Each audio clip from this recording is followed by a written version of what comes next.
Таңертең таңғы ас іштіңдер. Тамақ қайда кетті? Не болды? Жеген тамағымыз ағзада 6-8 метр жол жүреді екен. Бұл қалай? Байқап көрейік. Тағамның саяхаты неден басталады? Алдымен тамақты ауызға саламыз. Аузымызда не бар? Әрине тіс. Тіс не істейді? Тістеріміз диірмен сияқты жұмыс істейді.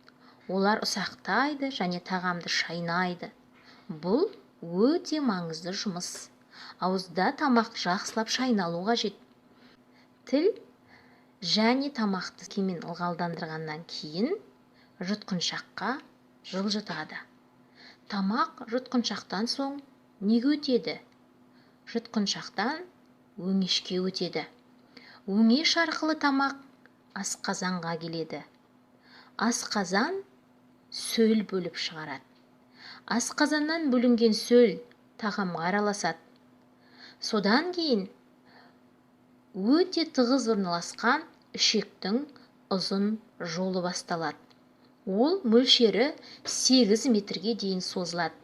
Ішектің аш ішек және тоқ ішек деген түрлері болады. Тамақ осы жолды басынан аяғына дейін өткеннен кейін ғана мөлдір сұйықтыққа айналып, қанға сіңіп, бүкіл денеге таралады. Ас қорытуда бауыр қандай рөл атқарады дейтін болсақ, бауыр ас қорыту үшін ішекке майды ерітетін арнайы сұйықтық бөледі. Ас қорыту шамамен 7 сағатқа созылады.